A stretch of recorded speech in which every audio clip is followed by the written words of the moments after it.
My name is Shane Foster, Senior Consultant here at Gannon SBDC.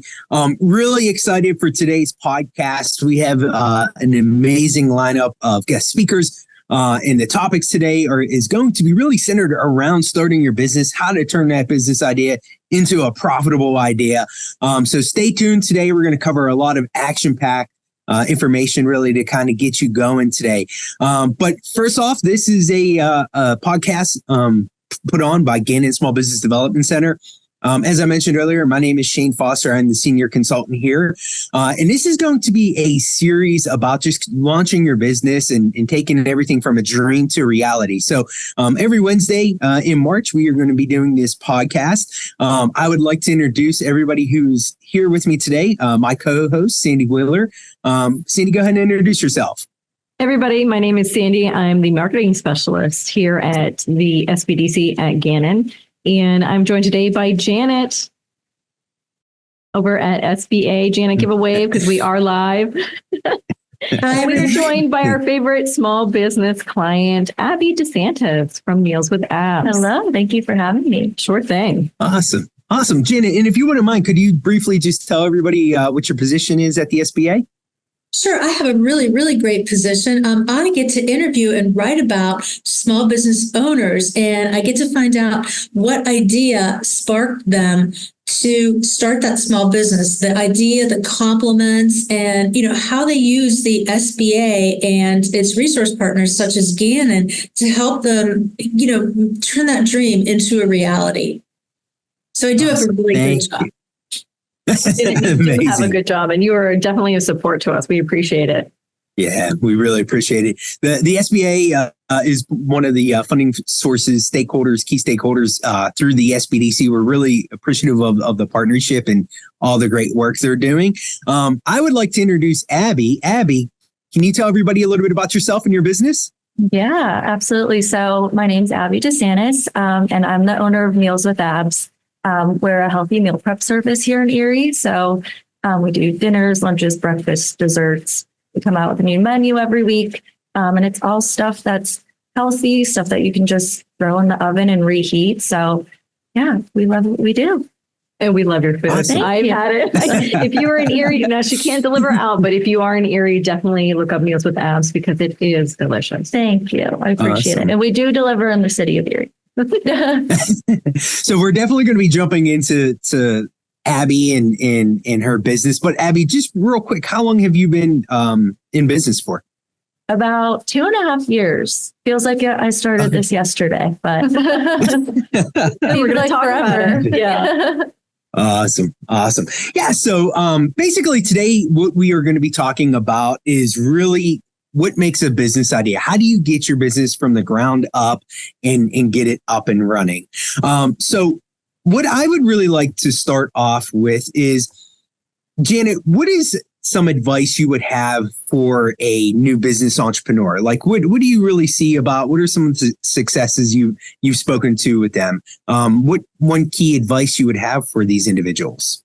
They have to make sure that their product fills a niche that is different from their competition. I recently wrote about a granola maker, and her granola is vegan free. It's vegan and it's sugar free. And that's really important because a lot of people don't want sugar. She has such a niche and she's in grocery stores everywhere. A woman that started with t-shirts. She added sparkles to them. Got a lot of compliments, and now she owns a bricks and mortar store. So, she does more than sparkles now. She does fraternity, sorority gear, sports gear for the schools. So, but it's that unique idea that sets everybody apart. Healthy granola. We just did something on a cafe that is a coffee shop, but it also has things like sip and paint, single and mingle. It's during the day, and most of the customers aren't on their phones. So it's a niche. It's a meeting place, not a workplace. Janet, I think that is so huge because we see a lot of people come in, they say, hey, I have this idea. And Shane will say, have you asked anybody if it's a good idea? You are excited about it and you love it, but is it filling that niche? Are you solving a problem for someone? Yeah, I feel like there's Sandy, that's perfect segue into kind of the educational component that we're going to talk a little bit about today. One of the things I think people need to understand is what makes a really good business idea. At the end of the day, people buy products and services that either A, solve a problem, or B, fill an emotional need. Mhm. The bigger the problem you can solve, the more feasible your business is going to be. Now, one of the things you can do if you're really stuck in trying to come up with a business idea or anything like that, really audit your life. One of the things you can do is create like a quick journal and write down all the little problems, big and small, and rank them of everything. Now, there's going to be some little small tedious problems that you really can't make a business idea about. But if you can isolate a major problem that you have, you're going to be able to create, and you can solve that problem, you're going to be pretty successful. Now, the next thing we need to take a look at is understanding, can people actually pay for that product to have that problem solved? So that's really what we call the total addressable market, TAM, is how much dollars is actually inside of that market. And the bigger the TAM, the more chances of us being successful are. To give you an example, like if you wanted to solve a problem for low income individuals, the chances of them probably paying a higher premium might be pretty difficult. So really smart businesses, they tend to follow the money. Now, the next thing you can do to really kind of understand your business and really come it to fruition is I think you really need to study the industry inside and out. One of the things I think a lot of, I will say, bankers look at, investors look at, is really what's called the jockey and the horse scenario. You can have an amazing business idea, but if you are a terrible horse rider and you can't run the business, it's not going to work out very well. Right. So I think you need to really kind of get that industry experience and really just study as much as possible. Abby, let me ask you, when you started your business, did you have any kind of prior experience or motivation? How'd you come up with your business idea? With cooking, yes. With owning a business, no. So I'll kind of give you a little bit of a background story. So I started in 2021, and I was actually pursuing a health coaching certification, and I was nannying on the side. The kids and I used to love to cook and bake healthy stuff, and their parents were both working full time, and they would come home and the kids were chaotic after a long day. And they were kind of scrunched at dinner time. And basically they asked me, since they knew that I love to cook and semi-healthy things that their kids enjoyed, if I would cook them a couple of healthy dinners per week, stuff that they could just throw in the oven or microwave if they had to. And I was like, absolutely, yes. So I started doing that for them. And then I loved it so much that I was like, let me see if this would fly in Erie, because like you were saying, I feel like there was a huge market, and still is a huge market for that. And like them, for instance, she was like, there are so many of my friends who would like die for something like this. So Yeah, it's not just people with kids. yeah, I mean, everybody. I have everyone We're from so busy. college students to elderly people and everywhere in between. So Convenience. yes. Nice. Time Nice. saved, energy saved. Yeah, definitely. Yeah. That's awesome. Abby, now when you launched your business, were you thinking about doing any customer discovery? So it sounds like you did customer discovery in terms of you talked to friends and people. At what point did you just say, okay, I can make this into a business idea? And I guess the next follow-up question to that is, what did your family and friends say when you were like, I'm going to become an entrepreneur? I didn't really decide. It just kind of happened, I guess. I wasn't like, okay, like I'm going to run with this. I was just having fun with it. And yeah, I mean, I guess once I started discovering that people were really interested in it is when, I figured out that it really could work. And my family has been so supportive. But it wasn't like, it just kind of happened and they had to roll with it. Yeah. So So how'd you hear about the SBDC? Obviously, you said you didn't have the background of owning a business. So how'd you hear about us? And then what was that first experience like with the SBDC? Actually, one of my customers told me about you guys because, I didn't have branding. I didn't know what I was doing with the finances and whatnot. And she was like, there's Gannon runs this amazing, thing, and they do it for free and they help small business owners. And I was like, okay, like sign me up. So that night I went home and Literally signed up. I signed up. I was like, please help. Like my dad is an entrepreneur too, but not in these days. So I needed, a more modern approach to, learning how to run a business.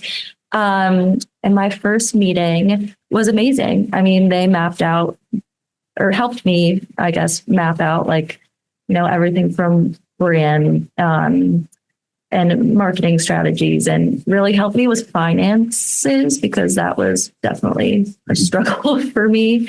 And just understanding the layout of all of that. Yeah. I think that's really good to talk about, that you have an idea. It doesn't mean you have to have every tool in your tool belt, that you know what you're going to do. Yes. There's so many resources out there. So many. Definitely. Yeah. And I think what's commendable to Abby is she didn't get bogged down by perfection. I think a lot of times entrepreneurs, they try to align everything so perfectly right. And what happens is you just completely miss the mark altogether. There's so many great books that really just highlight this. I think it's Ready, Shoot, Aim. I would rather you get to the market fast as possible, be kind of embarrassed about your product, because once you get it out there and you get it in the hands of customers, you're going to get a ton of feedback. Jane, before you jumped on, I told everybody you love saying build the airplane as you fly. Yeah, your job is really, as an entrepreneur, is just to get the plane up and running, and we will build it and fix it while we are in the air, because you're going to have a lot more success. Well, and I would rather you look. Not every business idea is going to work out. That's just a fact, of the matter of life. Right. I was just talking to high school kids last week, and I said, look, what you need to understand about entrepreneurship is this. It's like baseball. If you are a good baseball player, you have a career, you're only going to hit 3 out of 10 pitches at bat. I mean, you're only going to get on base every, 3 out of 10 times. That's the same thing with being an entrepreneur.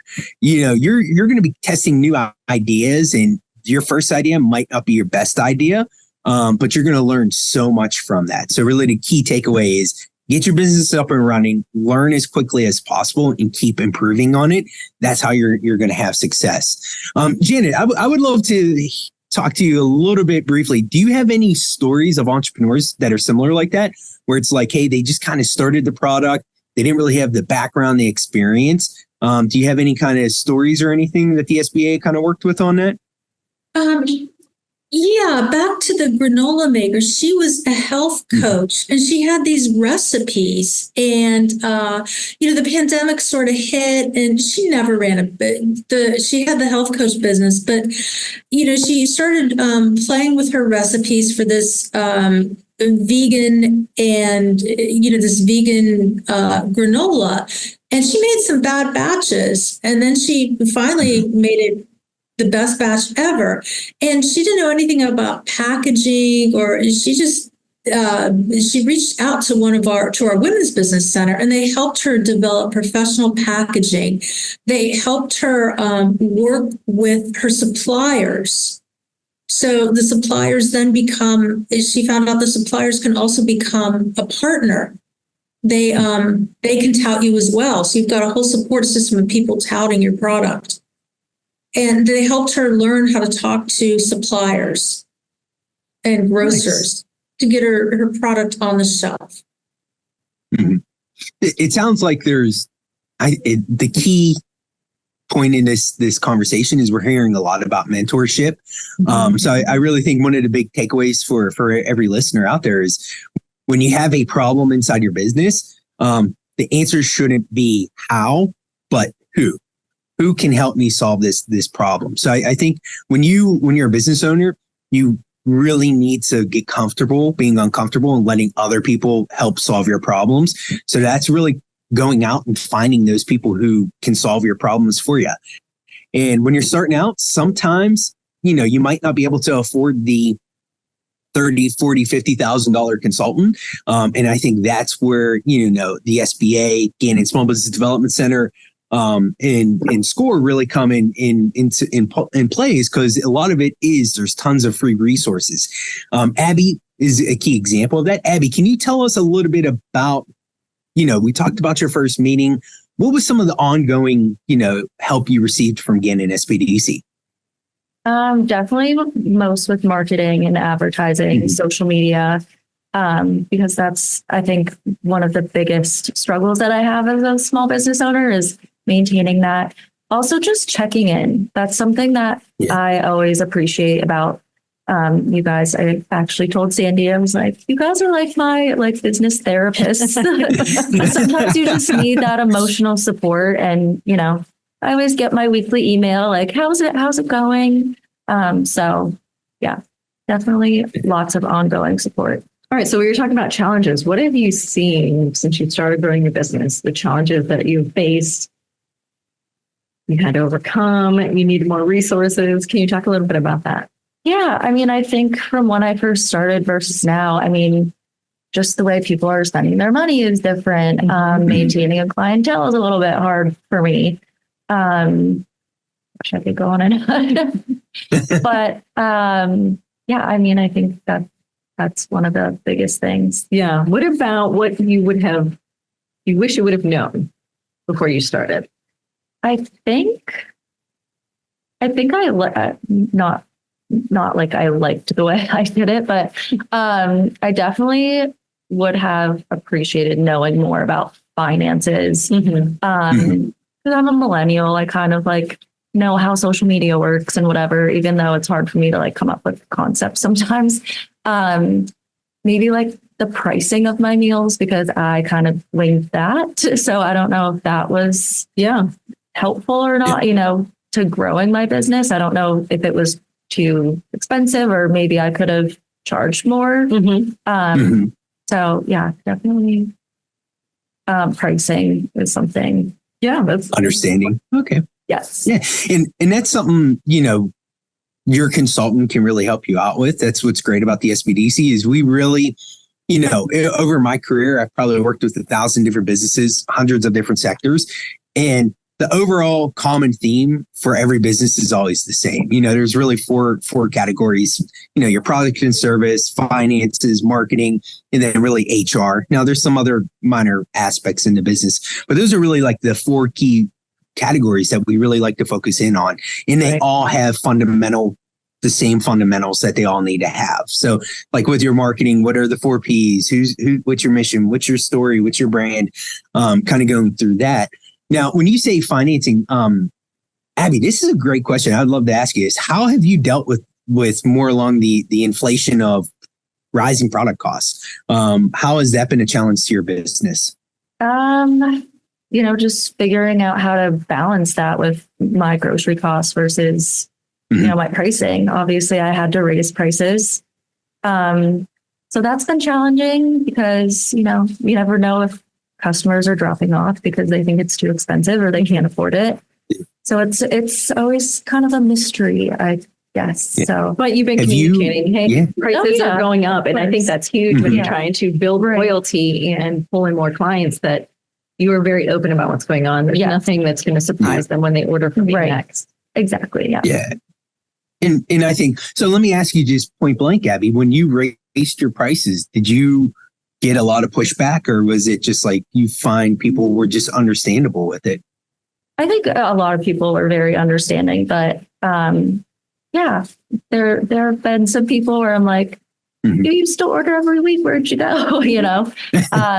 So yeah. Yeah.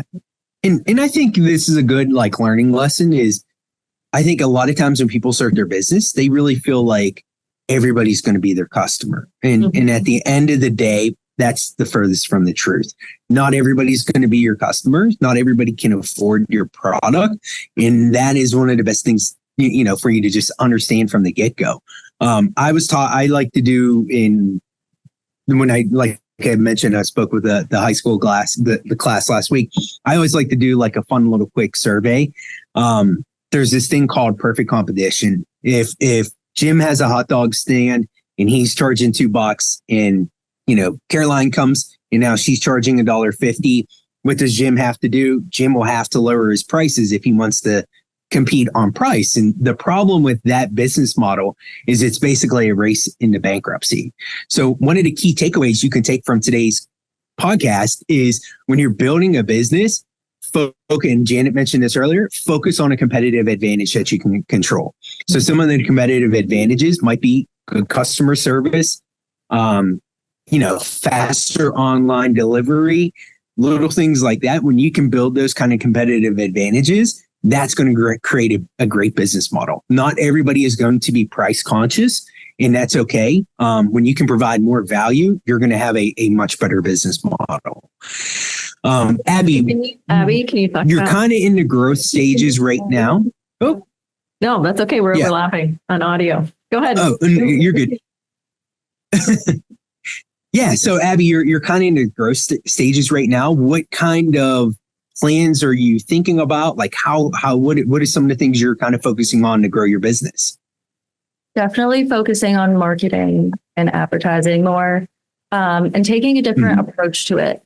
Not just showing the food, like showing the behind the scenes and really focusing on the benefits and what you will get out of this service, because I really think it can change lives. And just explaining like the true value in it. Not so much of, the money aspect. Yeah. Shane, you and I have talked about that when you are marketing a product, you're not really selling the product. You are telling the story that you are sharing experiences about the brand, not necessarily buy my product, here it is, here's the price. Yeah. That's huge. All right, so you started with meal prep. Talk about how you kind of expanded to try to help bring income in. Yes. So now we're doing small group catering. We do like luncheons, like office lunches, things like that. And then the biggest thing is that I'm working in the public school district, teaching kids cooking classes, which I love doing. So yeah, that's been, a huge supplement for me right now. And if you watch TV in Erie, we've seen you on the morning show. Yes. I love doing those. I've done probably like 7 so far. But over the summer, they built their own little kitchen in studio. So I go on every once in a while and cook a special meal and kind of explain the process. And then we can obviously talk about your business too. So awesome. Yeah. Nice.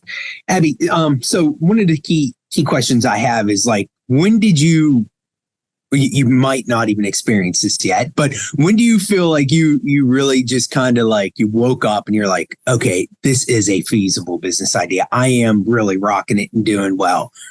Or do you always feel like you're chasing? We were talking about these earlier.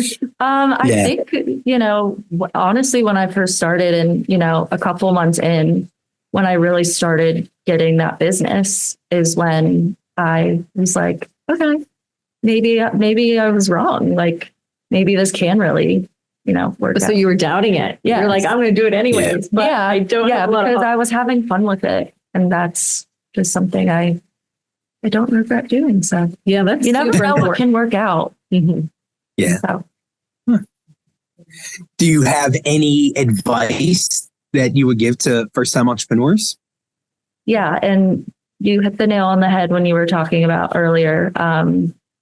You don't have to have everything in order. You don't need a website, a logo, start, selling and then figure out the rest. Like, I think what I did is I created a Facebook page. I discovered my who, what, where, when, why, kind of wing the prices. But I started selling and then kind of figured out the rest as I went.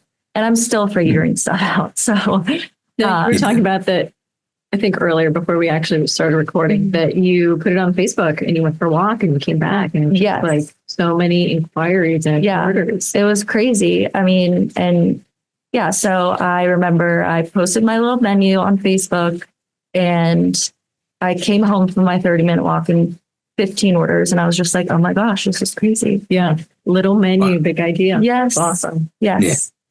Nice. Awesome. Hey, Janet, could you talk a little bit about, so Abby is a great example of, taking advantage of the community resources. Could you briefly talk a little bit about some of the programming that the SBA does, some of the assistance that they offer? Well, sure. In addition to Gannon, we have small business development centers all over the Western Pennsylvania area, as well as a women's business center. Some of them have centers of expertise. Travel and tourism is Gannon. So we also we're always out and about hosting programs. So if you do want to start that small business, we have lenders on hand, a small business owner that can, share their story with you.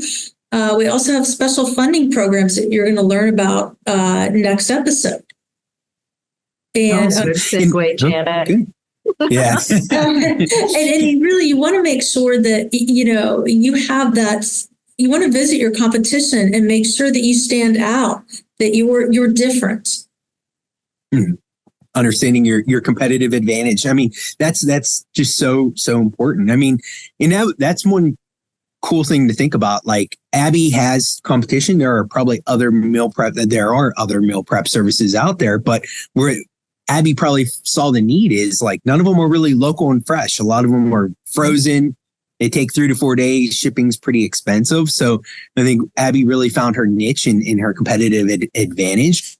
But you need to understand you always have competition. One of the best ways to really look at understanding your competition is, when Netflix started, their competition was not other streaming services, but it was like people going to movies because they knew on a Friday night, if you went to a movie, you weren't going to stay at home to watch a movie on their streaming platform. So there's really direct and indirect competition, and you need to really figure out how you're going to compete inside the market.